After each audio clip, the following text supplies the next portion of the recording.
जो लोग ये कह रहे हैं कि आप लोग पसमानदा की बात करके बिरादरीवाद फैला रहे हैं, बड़े इत्मीनान से इसका जवाब है उन तमाम मुल्क के चुनिंदा माने नाम नहाद अशराफ जो अपने आप को कहते हैं और मुसलमानों का रहनुमा कहते हैं, उनसे मेरा सवाल है, लौटा दीजिएगा आप लोग, कि क्या गरीब मुसलमानों के हक़ और अधिकार की बात करना मुसलमानों को तोड़ना है? क्या मज़लूमों के साथ खड़ा होना जालिमों की हिमायत है? क्या उन तमाम बिरादरियों का जिनको सैकड़ों वर्षों में वो हक़ नहीं मिल पाया जिसके वो हक़दार थे, इस बात की वकालत करना मुसलमानों में आपस में तोड़ है क्या? कतई नहीं है। ये सवाल उनका गलत है। हम मुसलमानों के उन तमाम बिरादरियों को, जिसे आप पसमानदा कहें, दलित कहें, आदिवासी कहें, मीन्स अगर लीगल बात करें संविधान के हिसाब से तो 4 खेमे हैं हमारे यहाँ।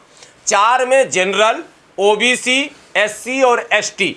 तो हिंदू में भी है, मुस्लिम में भी है, सिख में भी है, ईसाई में भी है। समझना यह है, ओबीसी का जो रिजर्वेशन 27% मिलता है उसमें हिंदू भी हैं, मुस्लिम भी हैं, सिख भी हैं, ईसाई भी हैं, जैन भी हैं, पारसी भी हैं। अगर वो ओबीसी में हैं तो मुसलमान तो ले ही रहे हैं, ये तो आपके इल्म में है पत्रकार बंधुओं। एसटी जिसको शेड्यूल्ड ट्राइब्स कहते हैं उसमें भी मुसलमान हैं, उसकी कई सीटों से जीतकर भी मुसलमान आते हैं। आपको पता है एसटी सीट जो है लक्षद्वीप का, वहाँ से पीएम सईद के ख़ानदान के दरखानदान अब तक जीतते आ रहे हैं, वो एसटी रिजर्व है सीट, गूगल सर्च कर लीजिएगा। सिर्फ एससी में पाबंदी लगी हुई है जो 10 अगस्त 1950 को उस समय की सरकार ने मजहबी कैद लगा दिया था, उसके खिलाफ भी हम लोग लड़ाई लड़ रहे हैं। अब सवाल उनसे मेरा है कि जब पाबंदी ये लगा दी गई तो वो क्यों चुप थे? इस पाबंदी का नुकसान जो हुआ, वो सबसे डाउन जो सेक्शन है मुसलमानों का, जिसको आप बंजारा कहते हैं, नट कहते हैं, हलाल खोर कहते हैं, ललबेगी कहते हैं, डफाली कहते हैं, मीर शिकार कहते हैं, डोम कहते हैं, मोची कहते हैं, वाल्मीकि कहते हैं। अब वाल्मीकि कहते हैं जब बोलेंगे तो मुसलमानों का बड़ा तबका बोलता है कि वाल्मीकि मुसलमान में नहीं होता। शब्बीर वाल्मीकि बहराइच में एक नेता, गूगल सर्च करके देख लीजिएगा और पता लगा लीजिएगा उनका ख़ानदान क्या है, मुसलमान है या हिंदू है। वाल्मीकि को हेला कहते हैं और उज्जैन एक शहर है मध्य प्रदेश में जहां हेला बिरादरी है। और वाल्मीकि जिस पेशे की बुनियाद पर जाने जाते हैं उसी पेशे से जुड़े हुए हमारे यहाँ हलाल खोर और लाल बेगी ऑलरेडी मौजूद हैं। इतनी बड़ी आबादी, और ये धोबी आपके सामने बैठे हैं जो एससी की सूची निकाली है पूरे भारत की, 2-3 राज्य को छोड़कर लगभग सभी राज्यों में एससी की सूची में है। तो हिंदू धोबी को मिला और इनको नहीं मिला, ये आवाज़ उनको उठानी चाहिए थी जो आज ये कह रहे हैं कि आप तोड़ रहे हैं। अगर ये धोबी कह रहा आपसे, अगर नाई कह रहा आपसे कि भाई हमारी आबादी इतनी थी, हम फलां सूची में थे, आपने हमें क्यों किनारे कर दिया, तो ये तो आपको आवाज़ उठानी चाहिए थी। आप रहनुमाई कर रहे थे, आप अगुवाई कर रहे थे, आपने नहीं उठाई। आपको सॉरी बोलकर हमारे साथ आना चाहिए था। देखिए, एक है इस्लाम और एक है मुसलमान। 2 चीज़ें पहले समझ लीजिए। इस्लाम के जो उसूल और ज़वाबित हैं वो अपनी जगह हैं, लेकिन मुसलमान, और वो भी भारतीय मुसलमान, भारत का मुसलमान भारत के संविधान से चलता है और भारत के सभी लोग संविधान से चलते हैं।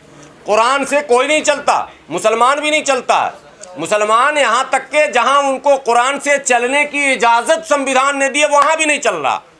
मदरसे का मुकदमा अदालत में, तलाक का मुकदमा अदालत में, इमाम बाड़े का मुकदमा अदालत में, और ईदगाह का मुकदमा अदालत में, तंजीमों का जो मिली तंजीमें हैं उनके डिस्प्यूट का वो भी मामला अदालत में। मतलब संविधान के कदमों में जाके ये नतमस्तक हैं। जहां इनको संविधान ने कहा कि हमारे पास मत आओ, तुम खुद ही इसका हल कर लो, ये आज़ादी हम तुमको दे रहे हैं। कुरान कह रहा है कि तुम्हारे अंदर तनाज़ा हो तो तुम अल्लाह और रसूल के दरवाजे जाओ और वहाँ क्या बताया जा रहा, हुक्म क्या जा रहा, उस पर अमल करो। लेकिन जो जिनके कांधे पर अमल कराने की जिम्मेदारी थी उन्होंने खुद अपने मामले को कोर्ट तक पहुँचा दिया। भारत चलेगा संविधान से। संविधान ने 4 वर्ग को बनाया है, जनरल कोटे को आरक्षण मिल रहा है। आप लोगों के इल्म में है या नहीं है? मोदी जी ने ईडब्ल्यूएस के नाम पर 10% जनरल कोटे को रिजर्वेशन दिया है। मैं पूछना चाहता हूं भारत के सैयदों से, शेखों से, पठानों से कि आप ये बताइए कि ईडब्ल्यूएस जो 10% है उसमें आप अपने बच्चे के लिए बेनिफिट ढूंढ रहे हैं या नहीं ढूंढ रहे हैं? ढूंढ रहे हैं। आपको मौका मिला तो आप ढूंढने लगे। ओबीसी में 27% था, लाख डिमांड किया गया कि इसको बढ़ाया जाए, जनसंख्या बड़ी है, सारे समुदाय के ओबीसी को मिलाने के बाद 53-54% हम बैठते हैं, इसका कोटा बढ़ाया जाए। उसमें कोई मौलाना आगे नहीं आए, बोले नहीं ये इस्लाम इसमें ख़तरे में नहीं जा रहा।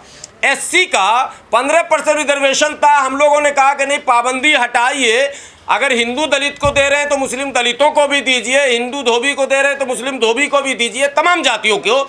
तो आपने कहा नहीं यहाँ इस्लाम ख़तरे में है। तो ये बिल्कुल बेतुका सवाल है। भारत में संवैधानिक व्यवस्था है, आईनी निज़ाम है।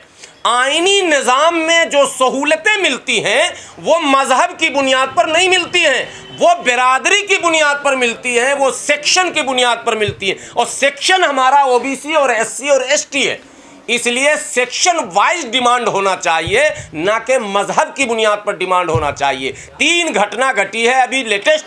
एक कर्नाटक में जब ओबीसी रिजर्वेशन में कांग्रेस की सरकार ने मुसलमानों को अलग से कोटा दिया था 6%, तो भारतीय जनता पार्टी ने मुद्दा उठाया था। मैं पूछना चाहता हूं आप अलग से क्यों देते हैं? हर चीज़ में आप हमको अलग क्यों करना चाहते हैं? 27% में हम क्यों नहीं आपके साथ हैं? 15% में हम क्यों नहीं आपके साथ हैं? 7.5% में हम क्यों नहीं आपके साथ में? 10% में आप सब साथ हैं, जबकि आपकी संख्या ही 10% है। तो 90-10 की ये लड़ाई है, जिसको सामाजिक न्याय की लड़ाई कहते हैं। इसका मजहब से कोई लेना देना नहीं है। अल्हम्दुलिल्लाह मुसलमानों में जितने सादात, शेख और खान साहब इस्लाम को फॉलो करते हैं, उससे कहीं ज़्यादा अंसारी, मंसूरी, रायन, अलालखोर, चमेला, जोजा, नट, बक्को, डपाली, मिरासी, मिर्शिकार, धोबी, नाई, तेली, लोहार, कहार जितने हैं अल्हम्दुलिल्लाह उससे कम इस्लाम को फॉलो नहीं करते हैं। इसलिए इस्लाम को बीच में बार बार नहीं लाया जाना चाहिए। आरक्षण रोक रहे हैं क्या आपका? तो हम कहाँ सैयद का रोक रहे हैं? सैयद तो ले रहे हैं और हमारा एससी में नहीं मिल रहा। तो सैयद कह रहे हैं कि नहीं जाति जनगणना में आप मुसलमान लिखो। क्यों मुसलमान लिखे? तुम्हारे कहने से हम इस्लाम लाए हैं क्या? हमारे पूर्वजों ने जिसके कहने से इस्लाम लाया, हम उस इस्लाम को मानते हैं। इस्लाम में जाति व्यवस्था नहीं है, इस पर अलग बहस है। भारत में जाति व्यवस्था है, और अगर इस्लाम में जाति व्यवस्था नहीं है तो शेख कहाँ से आया? इसकी उत्पत्ति कहाँ से हुई? ये उत्पत्ति कहाँ से हुई? उसका जवाब पहले शेख साहब दें। शेख आया कहाँ से? कहाँ से आ गया शेख? कबीला। कबीले को ही उर्दू में गूगल सर्च कर लीजिए, बिरादरी कहते हैं। कबीले को सर्च कीजिए। अरे हाथ कंगन को आरसी क्या और पढ़े लिखे को फारसी क्या? गूगल बाबा बैठे हैं, कोई मौलाना के पास जाने की जरूरत नहीं। कबीला के व्हाट इज मीनिंग ऑफ कबीला इन उर्दू सर्च कीजिए। अगर नहीं आया बिरादरी तो आप, मैं बैठा हूं यहीं पर। सिर्फ पहचान तक सीमित है कबीला, तो पहचान पे ही तो यहाँ बेनिफिट है। चमार पहचान ही तो है। चमार के माथे पे लिखा क्या? ये नीचा है, छोटा है, अलग है। कहार कबीला ही तो है। ये सब कबीले ही तो होते हैं। इसको कबीले को ही यहाँ फायदा मिलता है, धर्म को नहीं मिलता है। नहीं, वो कह रहे हैं जाति जनगणना का जो लोग विरोध कर रहे हैं, हमने तो नाम ही नहीं लिया। आपने सवाल लाया इसलिए हमने जवाब दिया। जब सवाल आएगा बिरादरी वाला तो जवाब भी मिलेगा बिरादरी वाला। आपने 90-10 का सवाल उठा दिया तो हमने बता दिया अल्हम्दुलिल्लाह इस्लाम को हमारे कांधों की ज़रूरत। जब ये ख़तरे में आते हैं ना, जो ख़तरा बोलते हैं, दीन बचाओ देश बचाओ रैली, उसमें सारा पसमानदा मुसलमानों का भीड़ होता है, उसी कबीले का, जिस कबीले को आप पसमानदा कहते हो। हम नहीं कहते, हमने तो कुछ कहा ही नहीं। जो लोग आपत्ति कर रहे हैं उन्होंने किताबों में लिख दिया। अगर बिरादरी नहीं थी, नहीं होनी चाहिए। लेकिन मैं पूछता हूं कि वो कौन लोग हैं, कहाँ हैं जिन्होंने अशराफ, अरजाल, अजलाफ लफ्ज़ का किताबों में इस्तेमाल कर दिया? तो भैया कटघरे में वो हैं, हमको क्यों कटघरे में आप ला रहे हैं? हम तो डिमांड कर रहे हैं कि जो संविधान में है वो हमें मिल जाए। जातिगत जनगणना में हम अपील कर रहे हैं कि आप जातियों का नाम बाज़ाब्ता संवैधानिक नाम जो सूचियों में है वो लिखिए, आप दूसरा नाम मत लिखिए, ताकि जो लाभ देने की बारी अगर आए तो आपको आपके आबादी के अनुसार में लाभ मिल सके। देखिए गुलाम साहब, जाति तो हिंदुओं में है, मुस्लिमों में कहाँ जाति है? वहाँ तो धर्म पूछते हैं। नहीं, ये आरएसएस का माने लॉजिक है, धर्म पूछना। भारत धर्म प्रधान भी है, जाति प्रधान भी है और सांस्कृतिक प्रधान भी है। लेकिन भारत में जो मिलता है, असल ये समझिए, यहाँ लेने और देने की बात हो रही है। जो कुछ भी मिलता है वो धर्म के नाम पर नहीं, संप्रदाय और सेक्शन के नाम पर मिलता है, जाति के नाम पर मिलता है। तो दलित जो है, बौद्धिस्ट दलित ले रहे हैं कि नहीं ले रहे हैं? बौद्ध धर्म में जाति है क्या? सिख में जाति है क्या? आपके यहाँ जाति है क्या? नहीं, सिख में जाति है क्या? किसी सिख गुरु से आप पूछवा दीजिए कि जाति है? कोई बौद्ध भंते कह दे कि बौद्ध धर्म में जाति है और ऊंच नीच है, नहीं है, तो फिर एससी का लाभ क्यों ले रहे हैं बौद्धिस्ट? सवाल है, जब आपके यहाँ जाति नहीं है तो आप एससी का लाभ क्यों ले रहे हैं? तो जाति जब हम मांगते हैं तो आप हमको धर्म ले आते हैं मेरे सामने। जाति आपके यहाँ है क्या वाकई में? बिल्कुल है। कौन कौन सी जातियाँ? तमाम जातियां हैं। जितनी जातियां हिंदुओं में है वही जातियां मुसलमानों में है। आप देखिए, बताइए। कोई ऐसी जाति नहीं है जो हिंदू में हो मुसलमान में ना हो। चौहान हिंदू में है, मुसलमान में है, आपने नाम सुना होगा। राजपूत भी है। त्यागी आपने हिंदू में सुना, मुसलमान में भी सुना। वो तो मजे मजे में है। और हम जब बात करते हैं कि नाई, तो आप कहते हैं नाई तो उधर है, कर्पूरी ठाकुर थे नाई। अरे भाई, हमारे यहाँ भी नाई है। उन्होंने सरनेम बदला, सलमानी लिखना शुरू किया, लेकिन आए हैं वहीं से। हमेशा ये याद रखिए एक पॉइंट, बार बार इस बात को मैं कह रहा हूं, फिर कह रहा हूं, भारत के मुसलमान विदेशी नहीं है। भारत के मुसलमान भारत के मूल निवासी हैं, कन्वर्टेड मुस्लिम हैं। इनके पूर्वज या तो हिंदू थे या तो बौद्धिस्ट थे, इनके पूर्वज या तो एथिस्ट थे, इनके पूर्वज या तो प्रकृति की पूजा करते होंगे, इनके पूर्वज या तो नास्तिक होंगे, या इनके पूर्वज कुछ भी होंगे। मगर जब इस्लाम आया भारत में तो हमारे पूर्वजों ने इस्लाम को स्वीकार किया। इस्लाम को स्वीकार करने वाले ये मुसलमान हैं, भारतीय मुसलमान, न कि अरब, सीरिया, इराक या कहीं से आए हुए। बिल्कुल नहीं, न शक्ल से, न नाम से, न खान पान से, न लिबास से, हम कहीं से ये नहीं दिखते हैं। अभी मैं कानपुर से आया हूं, नट बिरादरी से। नट बिरादरी आल्हा भी गा रहा, मेरे पास वीडियो है, मैं लेकर आया हूं। वो आल्हा भी गा रहा, वो फाग भी गा रहा। कानपुर से मैं आया हूं, और उनकी औरतें साड़ी भी पहन रही, बिंदी भी लगा रही हैं, सिंदूर भी लगा रहे हैं। कल्चरल ट्रांसफॉर्मेशन जो है, सांस्कृतिक परिवर्तन नहीं आ पाया। इस्लाम ने सांस्कृतिक परिवर्तन किया है, लेकिन वो 100% इसमें सफल नहीं हो पाए हम लोग। इसलिए मैं आपको कह रहा हूं, 5-10% हम लोग सफल हुए हैं। जो नाम रखा हमने, हवारी, कसार, सलमानी, इदरीसी, मंसूरी, अंसारी, ये नाम बाद में आए हैं।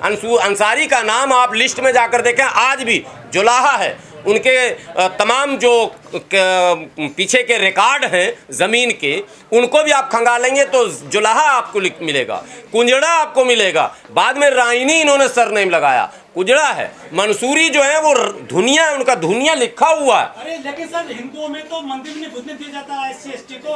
आपके यहाँ तो कुछ ऐसा भेदभाव भी नहीं है, जातिवाद भी नहीं है, मनुवाद नहीं है आपके यहाँ पर, ऐसा कहा? हमारी आज की प्रेस कॉन्फ्रेंस और इससे पहले की भी लड़ाई मनुवादी सोच वाले मुसलमानों से है। मनुवाद नहीं, हमारे यहाँ अदृश्य सब कुछ है। एक प्रत्यक्ष दिखता है, एक अप्रत्यक्ष दिखता है। आपके यहाँ चूंकि धर्म ने ही भेदभाव की व्यवस्था बनाई है, 4 वर्ण। हमारे यहाँ धर्म ने छुआछूत भेदभाव आगे पीछे ऊपर नीचे से रोका है। ये ऐलान किया है कि सारे मुसलमान एक हैं, अमल की बुनियाद पर कोई भी आला हो सकता है। ठीक है, अपने किरदार की बुनियाद पर आला हो सकता है, बिरादरी की बुनियाद पर आला नहीं हो सकता, ये इस्लाम ने कहा। लेकिन भारतीय मुसलमान जो भारत में रहता है, उसकी सामाजिक व्यवस्था इस्लामी व्यवस्था नहीं है। उसकी सामाजिक व्यवस्था वही है जो भारत के अन्य लोगों की सामाजिक व्यवस्था है। वहाँ तो मनुस्मृति, आपके यहाँ पे क्या है? नहीं, हम मनुस्मृति वहाँ भी नहीं है और कुरान यहाँ भी नहीं है। हम संविधान की बात कर रहे हैं, इसमें मनुस्मृति और कुरान मत लाइए आप। संविधान में जो अधिकार हैं वो जातियों को मिलते हैं, जातियों के समूह को मिलते हैं। इसलिए जातिगत जनगणना में जातियों का जिक्र जरूरी है। जो लोग जाति के जिक्र से रोकते हैं वो संवैधानिक अधिकार हमारा छीनना चाहते हैं, यही सारांश है। तो इस्लाम में मुसलमानों में जातिवाद फैलेगा, अगर दिखेंगे जब जातियां फैलेगा मतलब वो कह रहे हैं हम जाति नहीं मानते, सब एक है। कौन कह रहे हैं वो? मतलब कौन? नहीं, वो मतलब कौन? पाकिस्तान सबके एक। वो मतलब कौन? वही तो मौलवी कहते हैं। कौन मौलाना? मैं खुद मौलाना बैठा हूँ। कौन मौलाना बोल रहे हैं? अरे मुझे तो पूरा भारत कहता है मौलाना। आप क्या बात कर रहे हैं? हमें तो टीवी वाला भी कहता है कि मौलाना है। आपको तो टीवी वाला मौलाना कहा जाता है। अरे भाई, तो है ना मौलाना। किसी ने तो, टीवी वाले ने भी तो डिग्री दिया ना। और शक्ल अकल माशाअल्लाह ऐसा नहीं है। बोलिए कौन सी आयत पढ़ दूं, कौन सी हदीस पेश कर दूं? अरे भाई, मौलाना तो मैं खुद बैठा हुआ हूँ। नाम लीजिए तब मजा आएगा। वो मीन्स क्या? ये तो वही बात हो गया कि अदृश्य शब्द है। प्रश्न स्पष्ट कीजिए, उत्तर भी स्पष्ट मिलेगा। कोई भी व्यक्ति, कोई भी आलिम उलमा जो हमारे मोहतरम है, सम्मानित हैं, अगर वो अपील करते हैं कि ये जो जातिगत जनगणना प्रस्तावित है इसमें धर्म सिर्फ लिखें, जाति न लिखें, वो समझ जाइए कि अज्ञानी है, बदमाश है और मुसलमानों के, गरीब मुसलमानों के अधिकारों के हनन के लिए वो जो है प्रयास कर रहा है। अब वैसे मौलानाओं को चिन्हित करके सभी पसमानदा मुसलमानों के लोग पकड़ के उसका नाम उजागर करें, सोशल मीडिया पर उसका वीडियो बना के वायरल करें और उसका बहिष्कार कर दें।